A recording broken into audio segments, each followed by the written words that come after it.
Alright guys, HyDra again today. Hope you're doing well and enjoying your day so far. The CDL returns this evening with exactly the same map set that they played with back in Major 1 in Madrid. All of the pro players' biggest complaint pretty much at the start of this game's life cycle was the maps, and many of these map mode combinations back at the first Major were considered highly questionable indeed. But despite the fact that many new maps have come into the game, the likes of Dealership, the likes of Bounty, and now even the likes of Grinds arriving into the game as well, ZooMaa is crashing out on the pro players. As far as he's concerned, they are not looking to make these changes to the map set. Very much interested in your thoughts in the comments. Hit the like button if you enjoy. Subscribe if you're new as always. I'd greatly appreciate it. This, of course, is a new map in the game. This is Bullet. Now, look, this is not going to be played competitively. I will say, though, having watched a bit of this, it actually is kind of fire. I'm not going to lie. It's not going to be a competitive map, but the idea of this bullet train going at like 250 miles an hour, and then you can go on the roof of it, and I don't know, people are calling it like, looks like a GoldenEye map, you know, from back in the day. We'll just quickly mention, many of you guys will have noticed, of course, the profile picture of the channel, the picture, whatever, has changed. And yeah, I thought it was about time. The picture that we had on the channel here, as much as I love it, and I still do kind of love it, it needed to change at some point, because that picture was probably approaching a decade old. So the new picture is kind of the same, but it's just me not as a child, basically. Now, I do kind of love that old picture, and it was the identity of the channel, so I understand why people are going to say change it back. I'm going to give it a few days, I'm going to see what I think. Probably I'll stick with this new one. At the end of the day, the content's the same anyway, and as I say, it had to change at some point, because it's been that for years, and I've never really thought about it until recently, and I was like, you know what, probably this has to give at some point. So anyway, let's just crack on. This is Bullet, if you guys are interested, and this is the Pope, and there was a bit of drama yesterday on a few different clips, including iLLeY himself, in a 1v1 that he did. He actually 1v1 Shotzzy after, I think, and beat him, but he did 1v1 OpTic Legends, new, of course, Halo player for the OpTic team, and we'll see that in a second. Another clip they hear on the skyline as well. This is Skyz, 1 versus 4. Pred kills Shotzzy here and shoots his body, but then Skyz gets left in a 1 versus 4 scenario, gets the first kill on JoeDeceives, pops the second kill here in a second, knifes Pred, who was going for the trade, gets the third one onto Kremp, and then finds himself in a 1 versus 1 that he then wins as well with a knife. Actually, unreal clutch here, 1v4 onto Johnny to take them 4-3 up in this map. So, yeah, maybe this is the reason why Gentlemates kept Skyz over Priestahh. I mean, look, these pro players are pro players, like, they're pretty damn good. I know there is some debate on the knife, isn't there? And there will continue to be. I think it's honestly fine, because you have to switch to it. I didn't even like, as much as I love the old CODs, I didn't like the panic knife back in the day. The fact that this guy could just spam a button and kill me when I was close range, I thought was a bit cheese. But if you have to actually switch to it and then you can slash at them, then I think it's okay. But yeah, I know there's some debate on it, right? Because all of the like zip lines we have in the game, you can stand at the top of them with your knife out, and there's really nothing the other guy can do. But the pros thought about GAing it, they haven't really, and I think it's fine. It does add something of a skill gap, right? Because, you know, in Skyz's case, does this take some skill to switch to the knife, go back to the SMG, and then, you know, switch back to the knife and wait for the trade? I think it's a pretty nice play, right? Some people might say it's cheese, but I think it's probably fair enough. Good clip from him.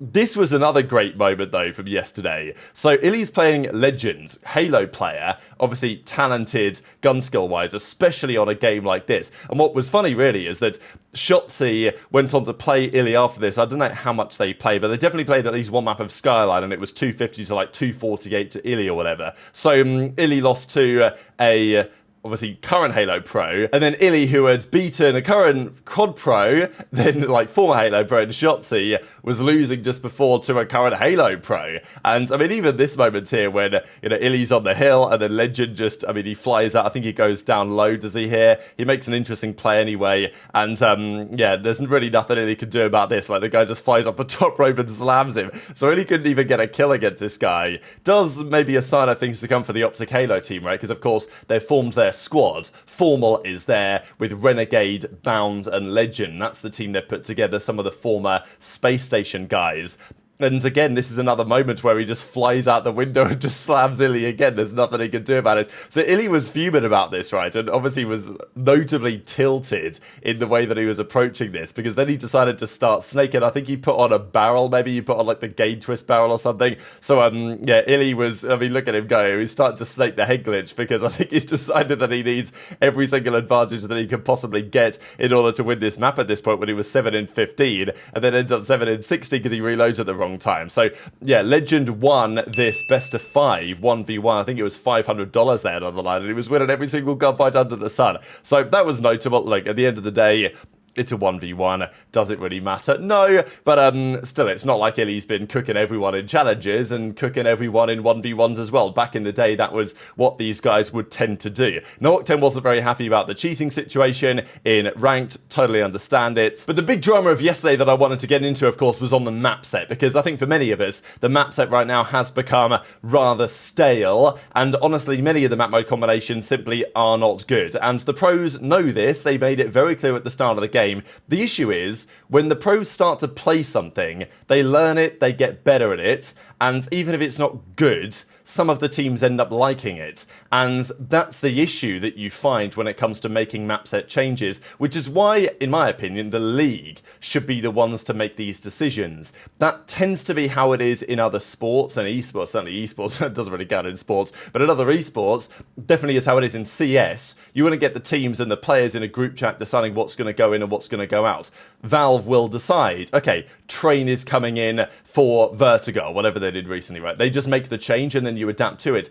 And that seemingly is what the league did when Rewind was gone in favor of Hacienda. They brought in Hacienda, and they decided, the league, the pros didn't agree to this, the pros wouldn't have agreed to this, and was it actually the right call? Maybe not, because Rewind is arguably better than what they're currently playing. But still, the CDL decided that Rewind was gone and Hacienda was in for both of the game modes. That was their decision that they made, because Rewind was the map that had been vetoed the most. And whether that was the correct justification, we discussed that at the time, maybe not. But still, the point stands. The same thing may need to be done again now, because the pros are getting used to these new maps. We're watching a lot of protocol control. We're still watching a lot of Vault search and destroy. I mean, I don't think Skyline search and destroy is particularly good either. So there's several maps that I would ideally like to see changed out. And even there is a good argument, and some teams would say, I think probably Thieves would be in favor of this, bring back Rewinds in favor of some of those other maps. But some of the pro teams won't agree because they like the current maps and then they don't want to seemingly comply to what one of the top teams might be arguing for. Then we fast forward, of course, to today and in recent weeks, where we have had dealership in the game. Bounty is probably too far, but dealership genuinely, I think, could have been viable for at least one or two of the game modes. The hardpoint rotations weren't great, let's be real, but it could have been viable. And then we had Grind arrive into the game. Now, this is Grind, if you guys aren't familiar with it, a Black Ops 2 DLC map that came in, I think, in the first DLC way back in BO2. A phenomenal pubs map back in the day. That is still the case today. It's a 3-lane map design, relatively straightforward. Is it a raid? Is it a standoff? No, but it's a solid map. And I'm pretty convinced that even though this wasn't played for competitive when it was originally in BO2, it absolutely could be considered here in Black Ops 6 because the quality of the map set today maybe isn't what it was back then. So wanted to share what ZooMaa had to say on this because he was playing the map and he was asking the chat like, hey, do you think the pros are going to give this a go? And then he gives us the answer for them. Oh! GG. Actually, he has one more time to hit it, but... Oh my god. He left the game. Left the game. I'm kill challenging this kid. I'm kill challenging this kid. This shit takes no skill, bro. Kill challenge? What do you mean? Yeah, like if 1v1 free for all, like he needs 3 kills and I need 15. Kill chow. Chow me. This takes no skill. I can't even find him. Like it's a 50-50. It's either whether he's behind one spot or another. How is that skill? How is that skill? I'll let him host too, bro. I'll actually let him host. Like, this guy is terrible, bro. This guy is terrible. You're fucking hilarious. This actually, I just got HIV. I'll actually never play that again. I'm not kidding. I'll actually never play that again. You think Grind will get a good chance? Is that the BO2 map, Outcast? And if so, no, that map was not good in pubs in BO2. It's not going to magically be good for competitive now. You know what I mean? Like, that map wasn't a good pubs map in BO2. It's not going to magically be a good comp map.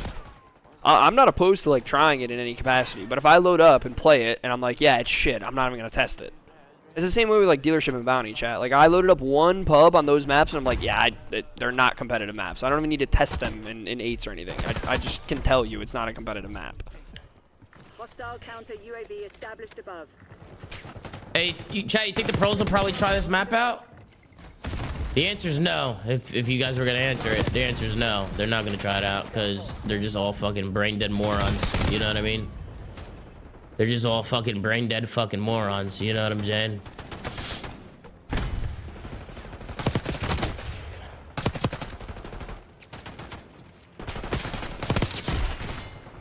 So these are the hardpoint locations, right, that FaZe kind of point out yesterday. This seemingly is the first hardpoint hill on the left-hand side of the map. This is another hardpoint location here, hill number 2, which is, I mean, this was always like the sniper spot. If you guys remember, you could hop up on top of this little box on the left-hand side here and look over this wall, and you could see the guys coming out of the spawn point and just slam them again and again and again. There were some legendary moments on this map. Like, it was a sniper map, really, for pubs, but it was also an excellent map to enjoy for public matches as well. This is the third hill. Okay, kind of a weird one, but is it any stranger than, I mean, even 6-star last year, we had a hardpoint in the water for some time. So it's not like it should be completely excluded. And then this is the fourth point, which is pretty big. But again, I mean, the points make a lot of sense. They're spread around the different parts of the map. There are certainly, for the fourth hill, you know, better spawn points that you can hold. And I'm convinced, without watching it, I don't know what the spawns are, to be fair, but I'm 90% sure that this would be better than some of what we currently have in the game. Personally, I'm not a big fan of Protocol Hardpoint, nor I mean, Vault Hardpoint's okay, I guess, but it's still not ideal. I think this is worth a go, and sure, with the timing of when it's arrived, unfortunately for the pros, typically the way that it is once you're into a set of qualifiers, getting it added mid-qualifier doesn't really happen. Maybe it should. I mean, like, let's be real, if Raid dropped into the game right now, would they put it in? I mean, they'd probably try their best to, right? Because it's kind of a known, excellent competitive map in multiple titles. This, the pros don't really know, and equally, some of the pro teams like the current map set because they're good at it, even if they don't especially like the maps. That's just how things are. So, and I don't know what control looks like exactly, but definitely there's an argument here that grind control could be something to consider as well. So intrigued to your thoughts in the comments below, because as ZooMaa says, you know, these brain dead morons, they ain't going to try it. And I think that's the issue, right? I mean, we've got the minor coming up next weekend, there's qualifiers this weekend, then 2 more weeks of qualifiers after that, then the major tournament happens, then there's an opportunity to make a change to the map set. But I don't think it's on the pros, right? I think that's my bottom line, is that, yeah, the pros, we know they're going to be inherently biased. The CDL should just decide. They should have Daniel say, run around this map for a bit and probably get some consultation from a former player or something and just make the decision what they're going to do. Put it into the map pool if they want and just make the adjustment. I think it would be better for everyone if they, you know, had the balls to do it, in my opinion. But intrigued to your thoughts in the comments below, because I definitely know that the way that this is going, it is going to suffer viewership, right? Like, surely the CDL, one of their goals should be to maintain viewership.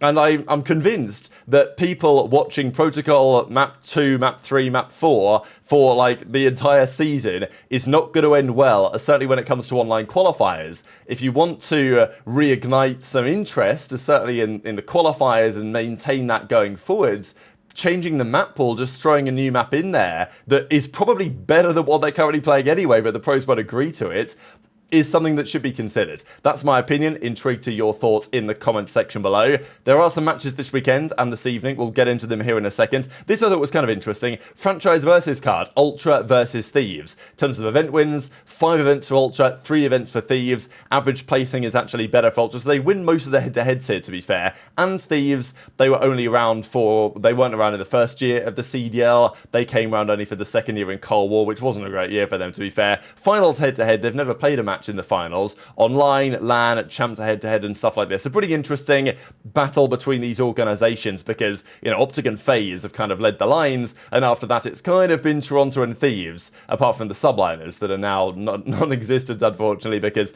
they've combined with Cloud9.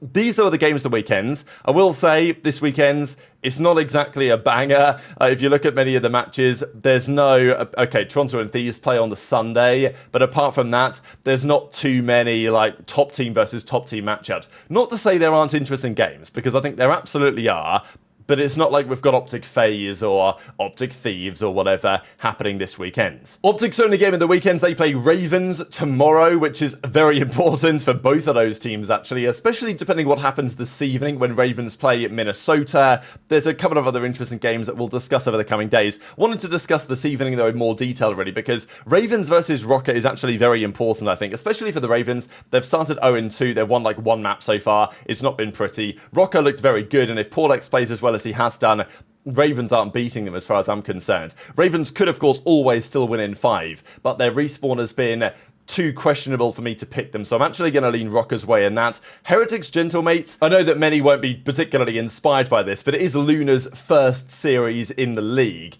against a Spanish team that I'm presuming has Lucky back, or has Metals back after the illness that he had and Super was subbing in for last weekend. And then Falcons Cloud9, we'll see if Falcons can get a win.